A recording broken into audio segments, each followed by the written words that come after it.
Everybody, I am Joey Reyes. I am the Kunyari Rauno, Chairman of FDCP. But this afternoon, we have something prepared for you because we are sharing the Philippine Film Industry Month activities, which will be in September. But before all that, I think it is nice to show the VTR. Okay, is the VTR ready? Of the various highlights ng mga ginawa ng FDCP for the past months. Para lamang ma-inform kayo na, we're not sitting on our asses, but we're really working our asses off. Okay, can you start with the VDR now? Thank you, Crocs. Kami po mula sa Sanggunian para sa pagpapaunlad ng pelikula sa Pilipinas. Kasi English ay kinikilalang Film Development Council of the Philippines ay nagpapasalamat sa pagdalo ninyong lahat sa pagdiriwang ngayong araw sa pasimula ng buwan ng industriya ng pelikulang Pilipino. The best argument for a national film archive is the production of films that our filmmakers have offered the country. These films deal with us, with our past, with our present, with our future. These films are part of our life as a nation.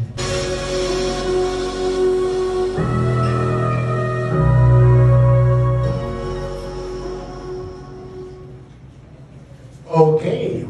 That was last year's PFIM, or Philippine Film Industry Month.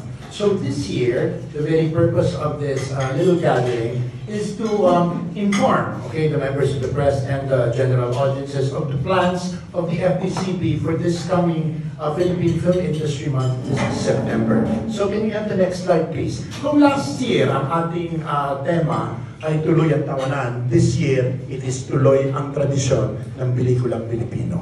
Why is that? This year, we are honoring the 11 national artists for film and broadcasting.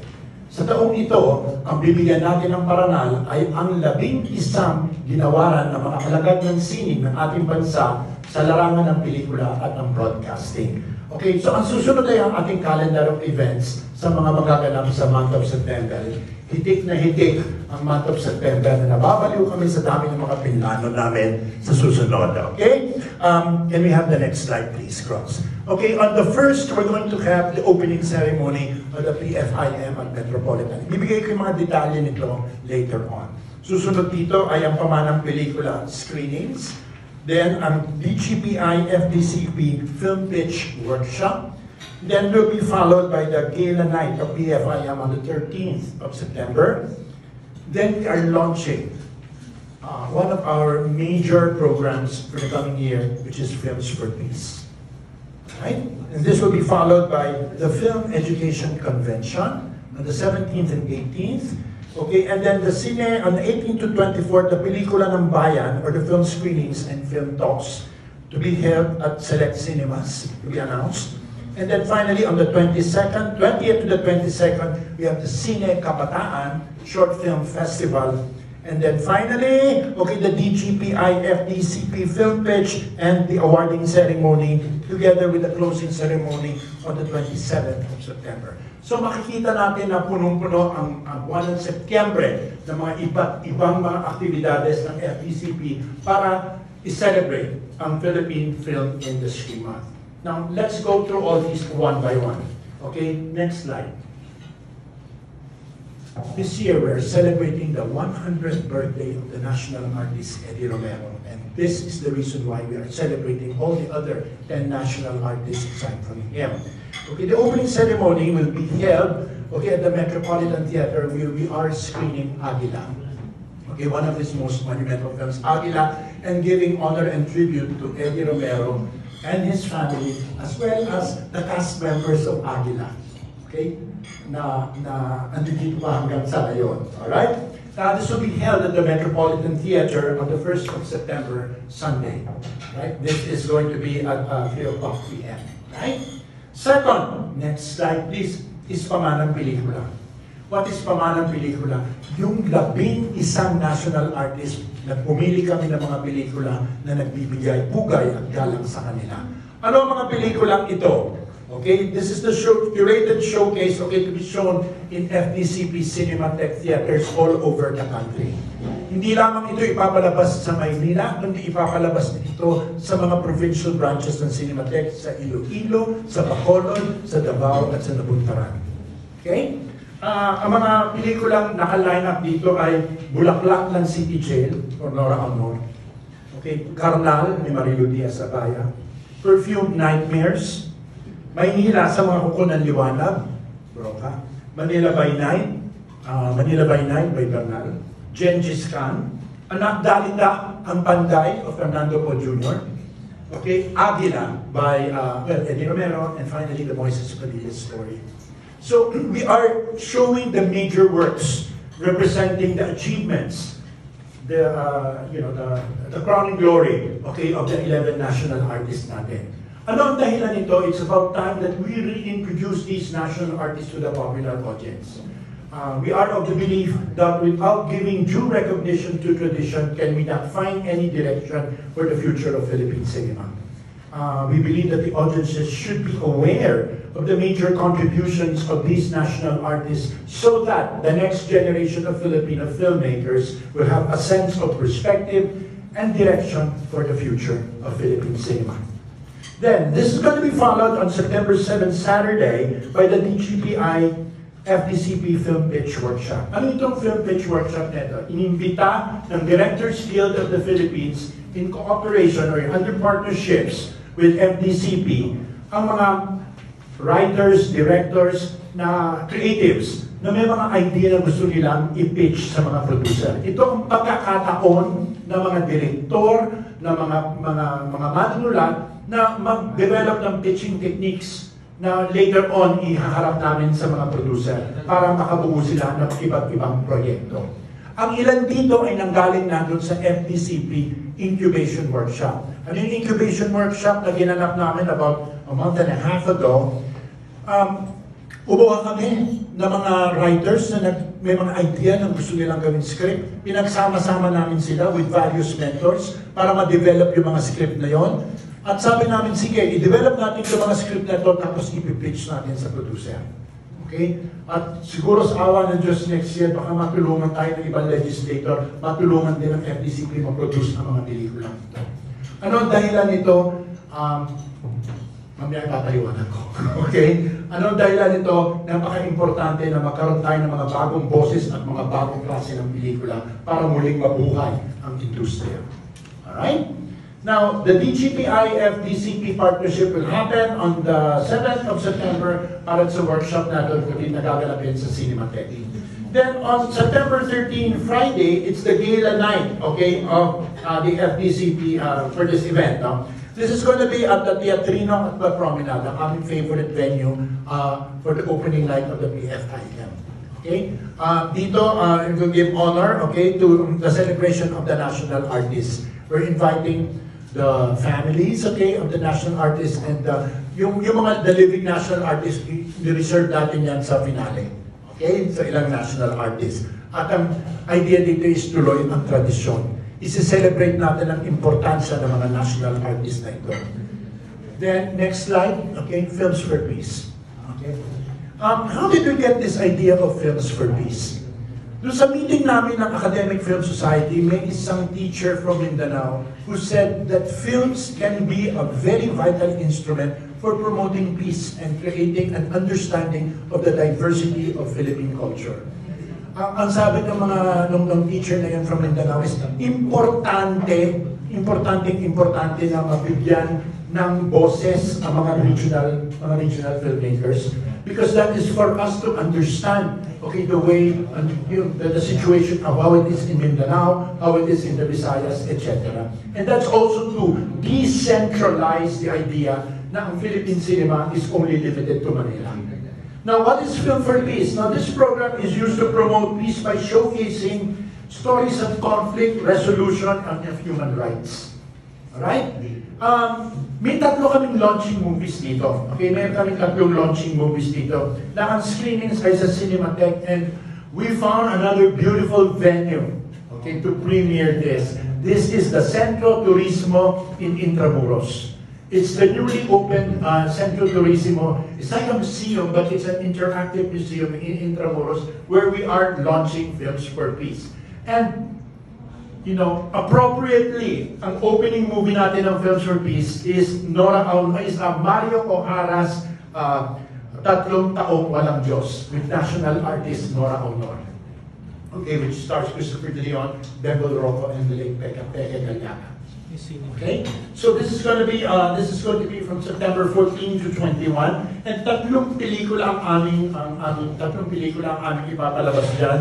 Ito ay ang Bagong Buwan, okay, of Marilu Diaz-Abaya, another national artist, and then The Women of the Weeping River of Sharon Diop, and of course Mario O'Hara's Tatlong Taong Walang Diyos.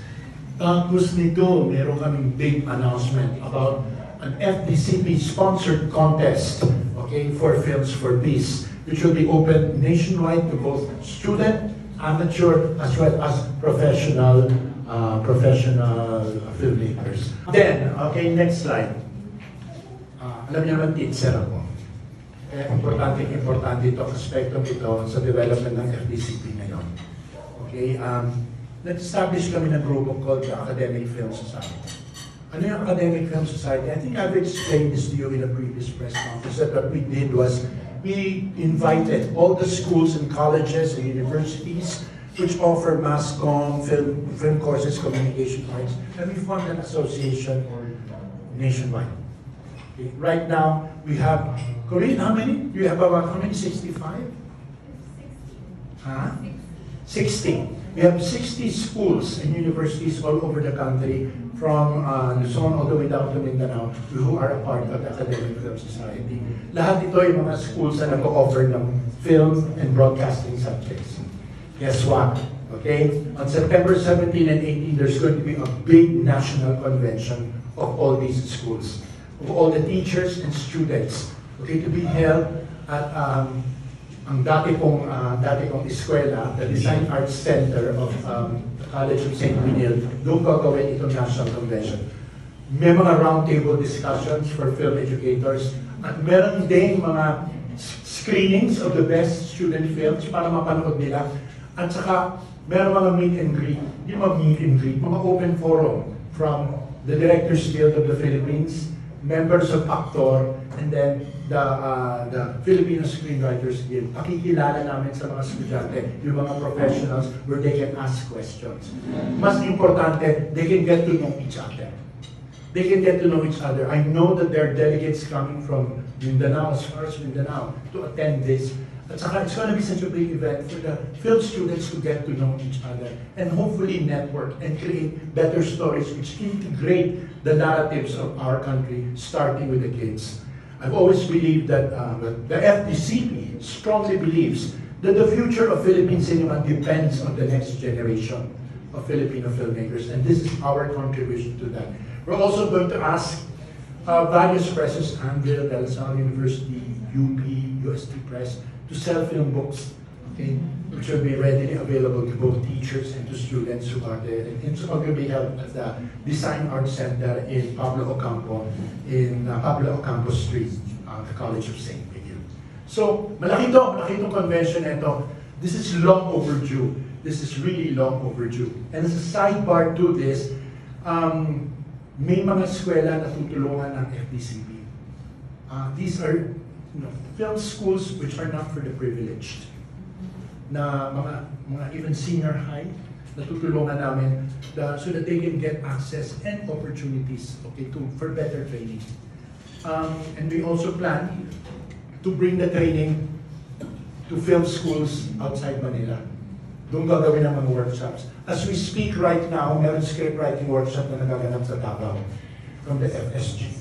Kagagaling nila rin sa Bacolod at kagaling nila sa Iloilo. And then next year, meron tayong the same workshops.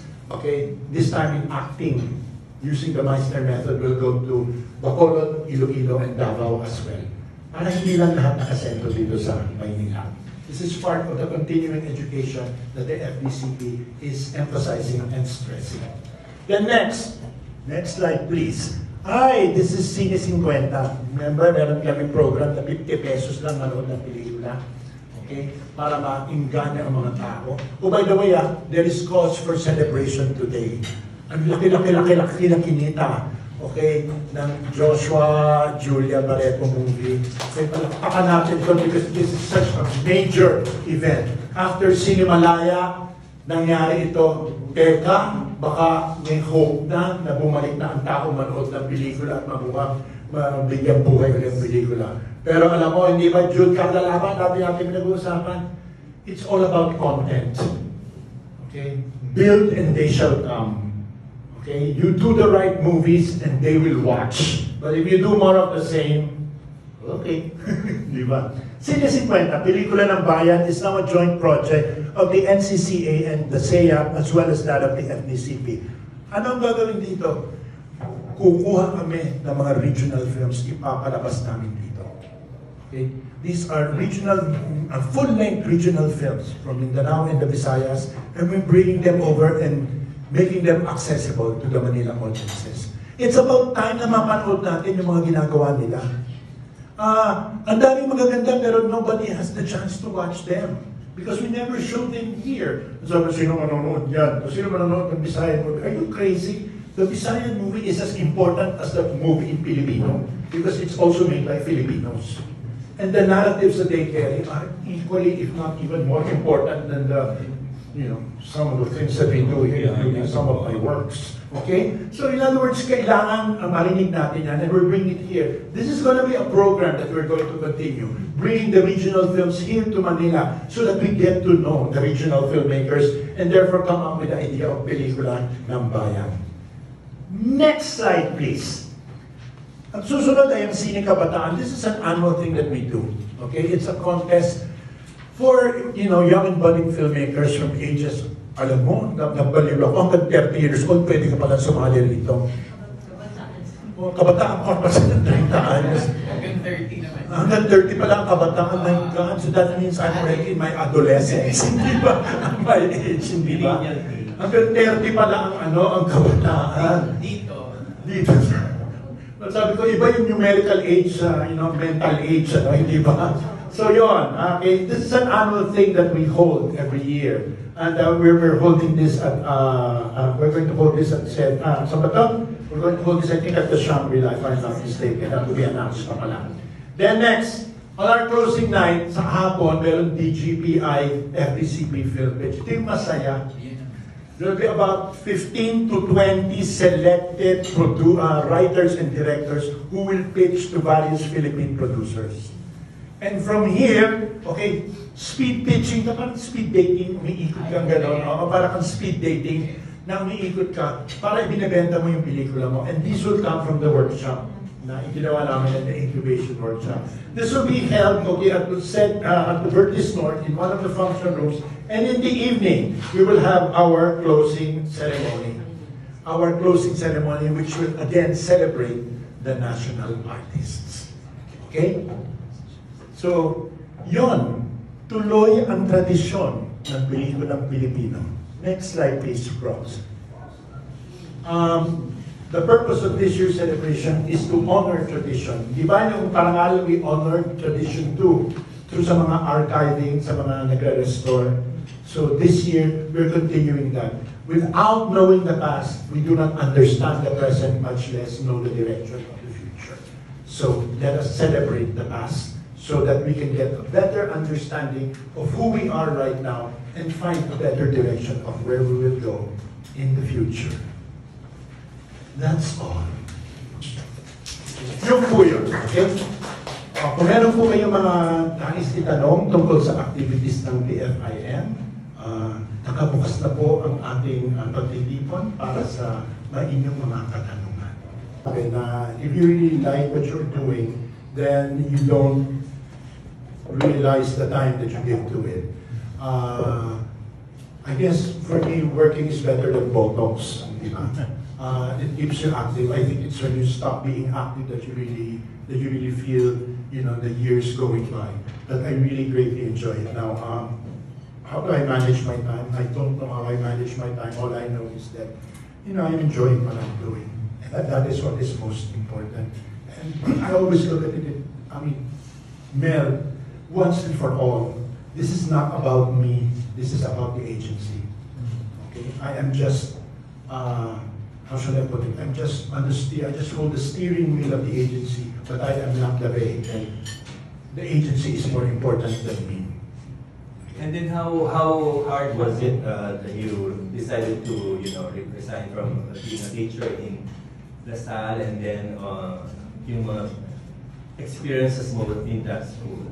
Okay, no, I did not resign from De La Salle University. I still teach in De La Salle University. I dedicate 1 day a week teaching in De La Salle University. But I resigned from the College of St. Pinion because my work in the College of St. Pinion is administrative, and that will require a lot of time. And I'm beginning to realize that more and more time I am giving to FDCP. So sabi ko, it's unfair naman to the College of St. Pinion. And I know I am leaving College of St. Pinion in very competent hands. Okay, the next chairman of the film program of the College of St. Pinion is or was one of my students before. So we just finished his master's. So okay lang yan. How difficult it is? Very. It's almost as painful as giving up Sinimalaya. But then you have to make a choice. Okay, in Sinimalaya, I was there for 12 years. Yeah. And in College of St. Pinion, I was there from 11 years. Tagal, more than a decade. Yeah, more than a decade. Then you have to give it up because you have to make a choice. Diba? Iniisip ko na, okay, since I accepted this job, you weigh where you can be more effective, okay, and more productive, and how much impact will your work carry? There's great impact in Sinimalaya because at the end of every festival, ang saya-saya mo, makikita mo yung mga ginawa ng mga nakita mo from concept level pa lamang. Lalo na naman sa pagtuturo. Diba? For me kasi, my greatest accomplishment is not what I do, but what my students do. And when you see your students successful in the way, I have to give that up. But then, again, temporary lang itong pagiging chairman ko. May taning ito. That's why don't call me chair, call me direct. Because I will be a direct forever, but I will not going to be a chair forever. And I don't want to be a chair forever. Ay, ang ganda pa title ng artist niya. Ang direct, dun sa mga line-up na banggit mo dun sa una, hindi ko na matandaan yung first, sabi mo, the legislators probably could help produce films in the coming years. Ano po ba ang details nito kung meron kang pwedeng i-share? Well, a lot of legislators helped us. For instance, in the building of the new building of the Film Archives in Intramuros, where FDCP will move in, ang nag-founder niyan si Senator Padilla. Robin. He gave 150 million. Okay, pero kinulang yung 150 million. Okay, so we have to raise extra funds. Okay, and may mga tumutulong. Jinggoy is helping, Senator Jinggoy is helping. Yung mga kahapon lang, we were defending our budget, no, kay sa lower house, kay Congressman Tof de Venecia. Okay, and very, very, very supportive naman sila. Kamusta yung budget niyo? Lahat kasi ng cultural budgets na slash eh. Oo. So, kailangan na nagpapalimos kami. Hindi papalimos na. Naglalambing kami na madagdagan yung mga budget namin. Every year po ba yung request niyo ng funds? Oo, every year yan. Justify mo. Pero yung song and dance app yan. Kahapon, muntik na lamang gawin ko yung routine ni Kalo, ni Yulo, para gusto ko mag-triple twist, di ba? But you have to justify your budget. And nakita naman nila yung mga ginagawa ng FDCP to justify the increase in the budget. Lalo-lalo na yung, isa namin ina-emphasize ngayon yung film art, yung restoration of films. Alam niyo, may good news pag natuloy na, saka namin sasabihin sa inyo na mas maraming films ang ma-restore na natin. Kasi ang mahal na pag-restore. Ay, sobrang. About 2 million each. Na walang ROI yun sa producer. Kasi nga ang Bona International pa ang nag-restore.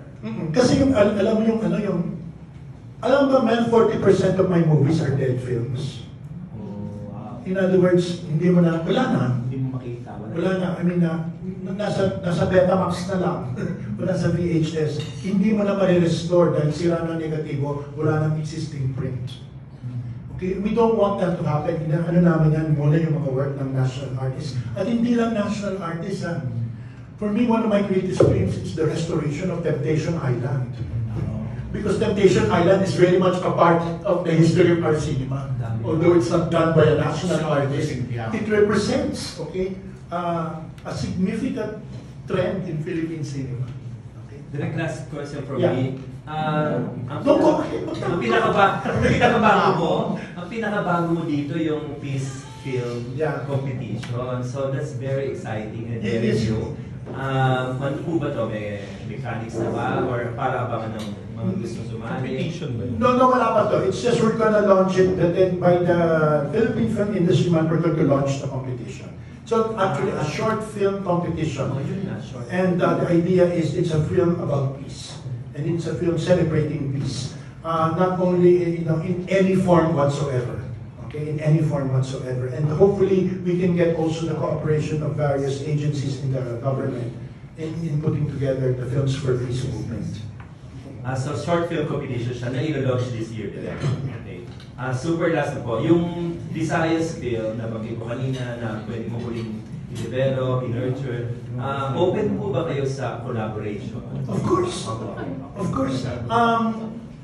Ang masaya niyan nung nag-incubation workshop kami, one of the best films na in-offer was from Mindanao. And we were saying, wow, you have to do this film. We have to do, kasi ibang mga kwento nila, dapat natin marinig at magawa yung mga pelikula yun. Tingnan mo na lang Iho, yung nanalong best film sa Cinemalaya, di ba? The Story of the Addis, di ba? Anong mainstream producer ang gagawa noon, hindi ba? Hindi ba? Walang gagawa. But then at the same time, you had a whole film of non-actors doing that. Hindi ba? Doing that film. Or no mainstream producer would do The Hearing. Hindi ba? No mainstream producer, okay, would dare do a movie like The Hearing or even Love Child. Di ba? These are things which are not talked about. But then, they are the ones which have the strongest chance in giving a new life and voice and face to Philippine cinema. Thank you, Direk. I'm disappointed. Marami pa. Disappointed ako. Ako muna, Direk. Isa akong question. Yung final event, yung i-announce na ng FECP, yung mapipili na rin panglaban sa Oscars, di ba? Yes. May na-shortlist na ba kayo ng films na pwede nating ipadala? Alam mo, ang Film Academy may pakanan yan eh. Part lamang ako ng jury ng select ng film. Right now, nagko-call to action pa sila eh. Right now, ano pa lang sila ng mga possible entries. Tapos yan, papakalakot dun sa selection committee. And then we will meet. But that will be ready by the time, by the end of September, i-announce namin kung alin yun. Sa ngayon, alam ko, there are about 4 which are already intending to be nominees for the selection. Yeah. Pwede mong i-reveal kung alin yung apat? Naku, hindi pwede. May confidential ko talaga. Confidential. Confidential. Pero last year, 3 oras ang deliberation. Ay, sinabi ko sa'yo, 3 oras yung deliberation namin. For E.T.? Yeah, between E.T. Mapupukaw and another film. Yung clarification lang ako na siguro naman hindi confidential. Oo, it was between E.T. and... Hindi yung tanong mo, hindi mo ngayon ha. Ilang oras ka kahapon sa Kongreso kasi parang hinahanap ka sa isang... Yun. Hindi talaga. Naman si Jerry talaga. No. I was... Originally kasi, alam ko na meron kaming congressional hearing, ng preliminary hearing ng budget. So I knew na I couldn't make it. It was a choice between the budget of the agency or that specific affair. So it's a no-brainer where I have to be. Okay? So, naka-SPA naman ako. Okay, naka-special power of attorney ako, which is I could not attend that. And besides, I don't want to mediate. Yung tanong ko lang naman ilang oras, direct. I'm telling you, because I know that's your next question. So, Ang tanong mo, no, akala mo gugulatin mo ako. Di ba na Marinero? ayun.